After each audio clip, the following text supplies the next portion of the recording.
lulibye forever beyond infinity, story of spoken poetry. I fell in love with you, rock, you are the one I am lit for. Come with your rod that twists and is a serpent. I am the bush, I am burning, I am not consumed. I want not spit and speak it to you, while these frenzied hands draw music from an ancient bowl, still willing liar. I beseech you, Aphrodite, compel our amorous enchantress to discard her alluring garments very slowly, leaving having nothing but those star-touched sandals. Because I'm clever, you remain unaware of my eyes, oogling over your body, observing intently how your flowing white dress plummets from your breast like a waterfall and spreads in raw silk rapids over the inverted crescent of your hips, caressing every succulent curve and line all the way down to your naked ankles, which have set my lyre a quiver. Come spring, the grand apple trees stand, watered by a gushing river, where the maidens uncut flowers shiver in the blossoming grape. But thine swells in the gathering shadows. Unfortunately for me, heroes never last but rest, but like a Physian, a tempest ablaze with lightning, elements from Aphrodite. The results are frightening, black astonishing, violently jolting me from my soul's to my soul. Prosper, your rose shot me in the buttocks with a devilish grin. Spent all my money in a rush, then left my heart a beat pink mush. Born of the blue-eyed graces, skiing of the bright tressed seasons. Some of the Cyprian whom drew lighted about persuasions, birthed among rose blossoms. You knew where you did despise my little eyes, little legs and little thighs, and some things are of little size. You know where it is true. I have fine black eyes, taper legs, and tempting thighs. Yet what more than all we prize is a fame of little size. You knew where she received me into her cavities, indulging my darkest depravities. With such trembling allurement, I felt her need.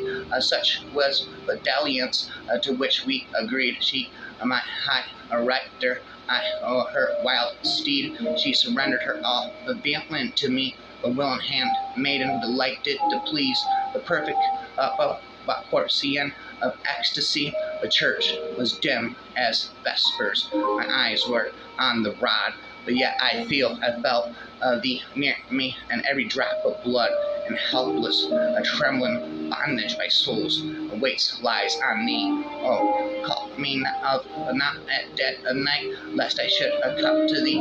Yes, I'll come to thee. I would live and I'll die for thee. Mark my words, I swear to thee. When you breathe, I wanna be there for you. I'll always be there for you. Karma of memory, ultimate mistress, source of all pleasure, my only desire. How can I forget your ecstatic caresses, the warmth of your breast, a roaring fire, a paramour of memory, ultimate mistress, each night illuminated by the burning coals. We lay together where the rose fragrance clings.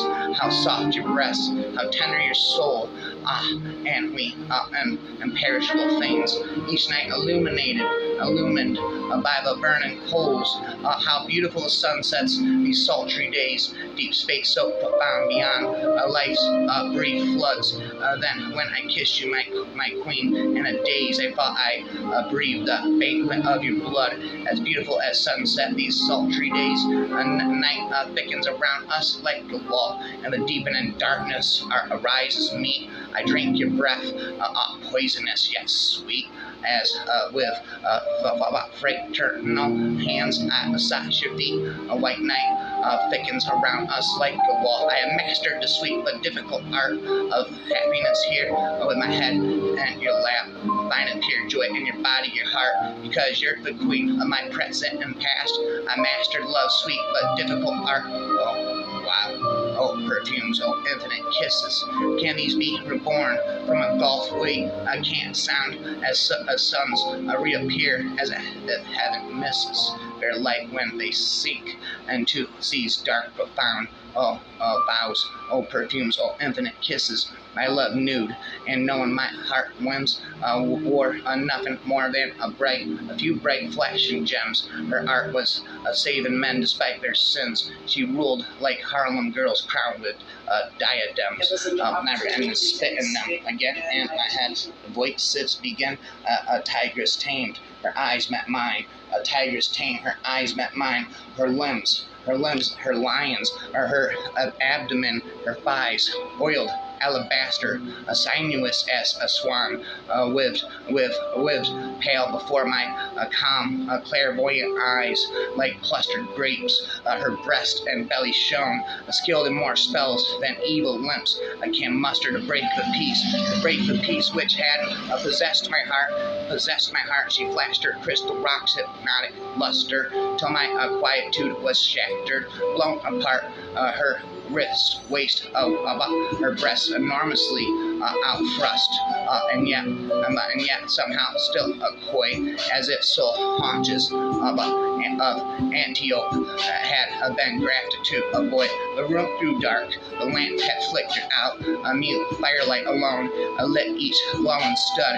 Each time the light, the fire sighted as if in doubt, it stepped her pale, rugged flesh in pools of blood. I crave your mouth, your voice, your hair.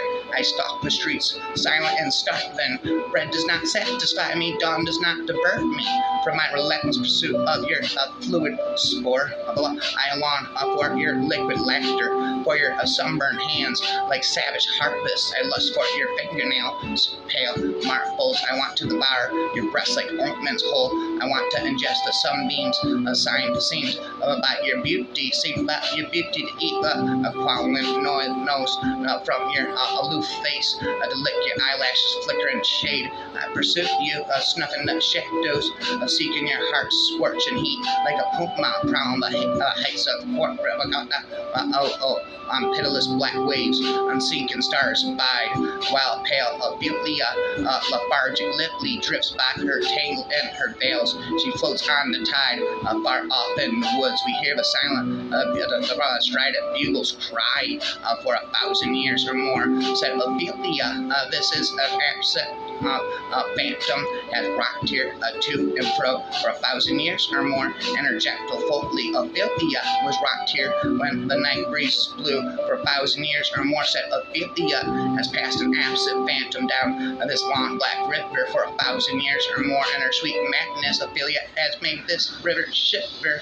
My parents produced a snail night and day. It slivers fruit of slimy grass. If you let me remove my shell, but please don't jiggle my lip to hold.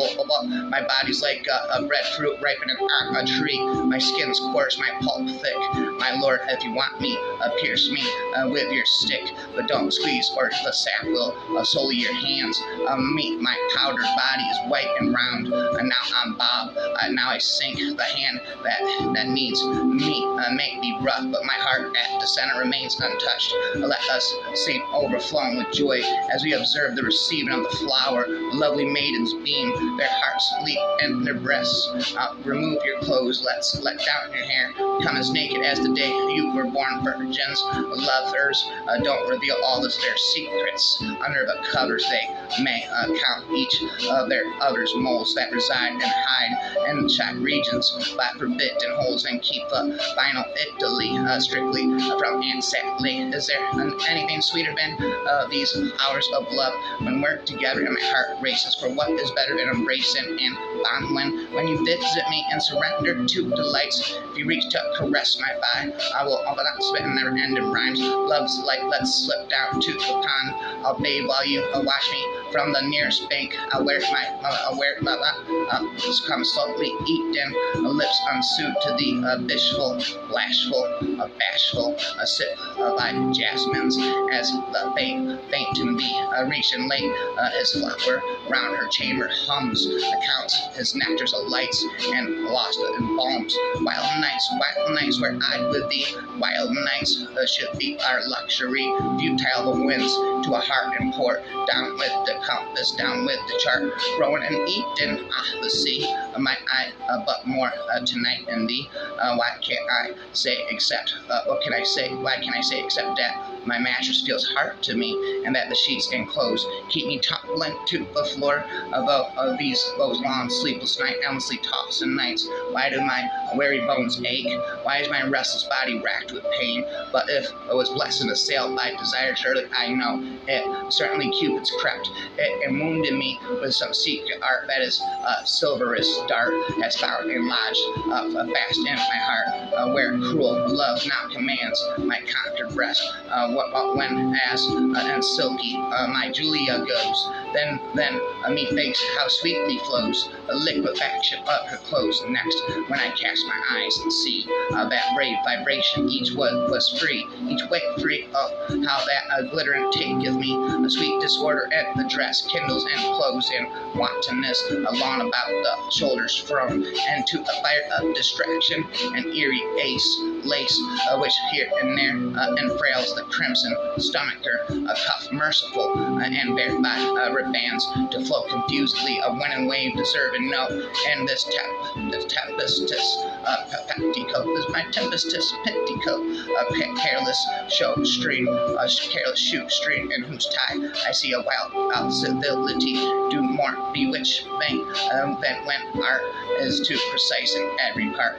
My love in her attire doth show her wit, and it doth so well become her for every season. She hath dressings fit for winter, spring, and summer. No beauty she doth miss when all her clothes are on, but beauty's self she is when all her clothes are gone. Your smiling mouth and laughing eyes bright gray, your ample breasts are slender in my arms, twin chains, your hands so smooth, each finger straight and plain, your little feet please. What more can I say? It is my fetish when you're far away, to muse on those and thus to soothe my pain. Your smiling mouth and laughing eyes bright gray, your ample breast and slender arms, twin chains. So would I beg you, if I only may, to see such sights before have seen, because my fetish pleases me obscene. I'll be obsessed until my dying day by your sweet smiling mouth and eyes bright gray, your ample breast and slender arms, twin chains. The Amazon smiles above the ruins, while the sun wanted by struggles droops to sleep. A murder's aroma swells her nostrils, she exalts in blood. Death's inscrutable lovers, hope intoxicate her with the wild agonies and proud demises. She despises the cloy and honey of feminine caresses. Cups empty of horror fail to satisfy her. Her desire failing cruelly on some warm mouth, from which she rips out the unequipped to kiss. Words ardently lust supreme spasm, more beautiful and more terrible than the spasm of love. L'Oreal's soft cries entreat mariners to save her. How can they resist her seductive voice through the mist? Soon she will savor the flavor of sweet human flesh. O Venus, beauty of disguise, to whom 1,000 temples arise. Galley falls and gentle smiles, full of love and perplexing wiles. O goddess, from my heart remove the wasting cares and plans of pains of love. If ever thou hast kindly heard a song in soft distress preferred, prompt my tuneful wow, O gentle goddess, hear me now descend, though bright immortal guest, and all they thy radiant charms confessed. Thou once did leave almighty Jove, and all the golden roofs above the car of thy wanton sparrows drew, hovering in air they lightly flew. As to my bower they winged their way, I saw their quivering pinions play. The birds dismissed bore black back their empty car again. Then you, with looks divinely mild, and every heavenly feature smiled, and asked what new complaints I made, and why I called you to my aid. What frenzy in the bosom raged, and by what cure to be assuaged. What gentle youth I was with a lure, whom whom in my awful toil secure? Why does thy tender heart subdue? Tell me, Sappho, tell me who, though now he shuns thy wanton arms, he soon shall court thy slighted charms. Though now the offerings he despise, he soon to see thee shall sacrifice. Though now the freeze he soon all burn, and be thy victim in his turn. Celestial visitant, once more thy needful presence I implore. I pity come and ease my grief, bring my distempered soul relief. Favor the suppliants, hidden fires, and give me all my heart's desires. Blessed as the immortal gods is he, the youth who finally sits by thee and hears and sees thee all the while softly speak and sweetly smile. 'Twas the deprived my soul of rest, and raised such a tumult in my breast. For while I gazed in transport tossed, my breath was gone, my voice was lost, my bosom glowed, the subtle flame ran quickly through my vital frame. Over my dim eyes a darkness hung, my ears with hot low murmurs run, and dew damped my limbs were chilled, my blood was gentle horrors thrilled, my feeble pulse forgot to play, I fainted, sunk, and dried away. And yet one arises somehow, finds himself loosening the hooks of her dress in a strange bedroom, feels like in the autumn dropping its silk and linen leaves about her ankles, the inwardly tawdry vain body emerged twisted upon itself like a winter wind. But